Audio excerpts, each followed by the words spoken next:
A Austrália contra os imigrantes. Paranoia ou realidade? Vamos conversar?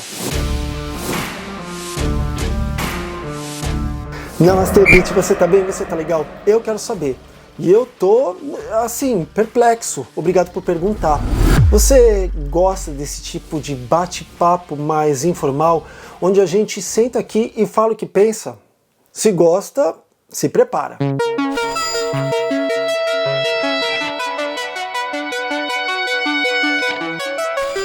Se prepara mesmo. Senta aí com um café ou qualquer coisa, um chá, qualquer coisa, porque a gente vai conversar. Hoje a gente vai falar de um assunto que, mesmo eu amando esse país e sendo muito grato por tudo que ele me proporcionou em quase 2 décadas, não dá para fingir que não existe.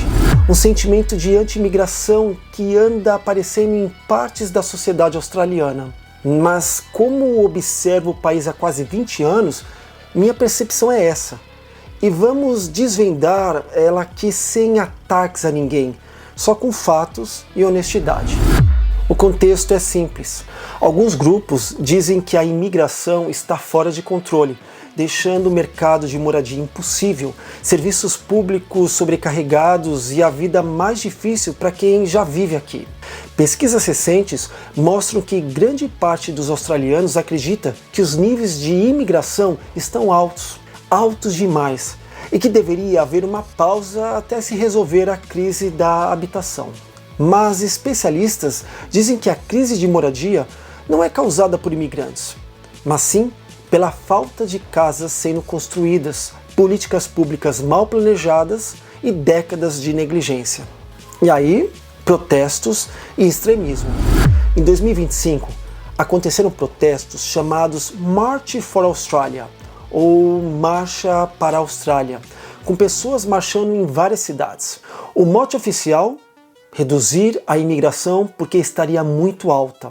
Até aí, pode parecer razoável, mas em muitas manifestações, grupos ultraconservadores e extremistas apareceram com discursos xenófobos e racistas. Enfim, esses discursos vinham deturpando a mensagem econômica legítima. Alguns políticos e ativistas aproveitaram isso para criar medo, e aí a conversa saiu do trilho. Minha percepção pessoal, deixa eu ser honesto, eu não sinto isso na minha vida privada. Eu não olho para o vizinho muçulmano, indiano ou chinês e penso, não gosto. Não, nada disso. Mas vivendo aqui há quase 2 décadas, eu observo nuances que chamam a atenção. Em algumas manifestações, a bússola do discurso aponta mais forte para grupos muçulmanos. Depois, em menor grau, para indianos. E em seguida, para chineses. E olha, isso é minha percepção. Não é verdade absoluta. Só estou relatando o que eu vejo no debate público. E muita gente, por medo ou desconhecimento, percebe isso como diferença e acaba apontando exageradamente o dedo. Enquanto isso, o australiano nascido aqui quase sempre escapa desse tipo de julgamento. O problema não é a religião e nem a imigração em si. O problema é quando o debate econômico ou de moradia se mistura com o medo do diferente. Aí surgem frases do tipo: eles não se integram. Isso só cria desconfiança, sensação de não pertencimento e radicalização. Multiculturalismo de verdade exige conviver com o desconforto do diferente, sem transformar pessoas em inimigos. E se a gente não fala disso, quem fala são os extremos, e a mensagem legítima sobre moradia e imigração responsável se perde no barulho do preconceito. Mas vamos lá, vai! Quais são os mitos e realidades disso tudo? Mito: imigrantes são a principal causa dos preços altos de casas. Realidade: aumento da população apenas agrava problemas já existentes de oferta de moradia. Mito: todos os imigrantes tiram empregos dos australianos. Realidade: diferentes setores, como construção, precisam de trabalhadores qualificados, incluindo migrantes. Portanto, muita gente usa o argumento econômico para mascarar medo do diferente. Tá bom, mas por que a pessoa comum percebe isso? Quando a vida já está difícil, casa cara, custo de vida alto, salários apertados, é muito fácil culpar os outros do que encarar que políticas públicas falharam. É o famoso bode expiatório. Faz sentido isso? Tá bom, então como fica a política e manipulação? Alguns políticos aproveitam esse sentimento para ganhar eleitorado com medo. Prometem valores australianos, limites de imigração ou testes de cidadania. Isso pega bem na eleição, mas muitas vezes tem pouco a ver com a realidade numérica e factual. Então, o que os manifestantes dizem?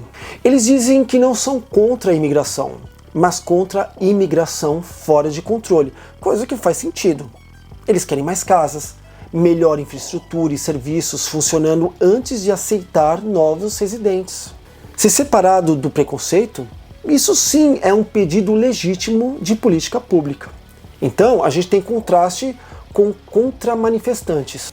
Muita gente grita, "Refugees are welcome here", ou seja, imigrantes refugiados, olha que hoje eu tô difícil, hein? Refugiados, eles são muito bem-vindos aqui. Eles celebram diversidade e lembram como imigrantes contribuíram para a vida econômica, cultural e social da Austrália. E isso também é verdade, e merece ser dito. Então fica esquisito, parece que uma coisa não combina com a outra, né? A realidade dos fatos é: os números mostram que o aumento da imigração pós-pandemia foi real. Mas comparado aos picos recentes, a imigração líquida está em queda. Mas será que está mesmo? É o que falam, mas não é o que parece. A gente não vê isso na realidade. Muita gente protesta com medo de números que não refletem a realidade. Eu não sei se isso é uma realidade. Na verdade, esse é o tipo de dado que a gente consegue na internet, mas o que a gente vê é que a Austrália não para de receber mais e mais e mais pessoas. Aí é claro que vai causar um certo desconforto. Resumindo a complexidade, o debate inclui pessoas genuinamente preocupadas com moradia e serviços, políticos explorando medo para ganhar votos, grupos extremistas, como por exemplo o grupo neonazista, deturpando a mensagem, comunidades se sentindo inseguras, muita informação incorreta circulando. E a mensagem humana? Por trás de cada número existem pessoas reais, que veio em busca de oportunidades. Quem trabalha, paga imposto, cria filhos, contribui. Isso merece respeito. Mas qual que é a minha posição final? Eu amo esse país. Eu sou grato por tudo que a Austrália me proporcionou e continua proporcionando. Eu já deixei isso bem claro no começo desse vídeo. E ao mesmo tempo, eu não posso fingir que não enxergo problemas que estão na cara, como a atenção desproporcional e preconceito contra grupos específicos. Não é sobre odiar ninguém, é sobre olhar com honestidade, falar, questionar e tentar contribuir para uma Austrália melhor para todos. Se a gente vai conversar sobre imigração, vamos fazer isso com respeito, honestidade, dados reais, sem transformar pessoas em problemas. Porque no final das contas, uma sociedade saudável cresce com diálogo e não com medo. E você? Você concorda com isso tudo ou não? Você acha que é simplesmente um monte de palavra, um monte de pataquada jogada ao vento? Escreve nos comentários porque eu quero muito saber. E se gostou do vídeo, não esqueça de avaliar, porque isso ajuda, faz com que o YouTube entenda que o vídeo é importante ou não. Está nas suas mãos. Não se esqueça também de se inscrever no canal se você gosta do que eu faço, porque assim, quem sabe, você é avisado de novos vídeos. Muito obrigado pela sua audiência e não se esqueça que a gente tem encontro marcado no próximo vídeo. Saravá Beach. Tchau!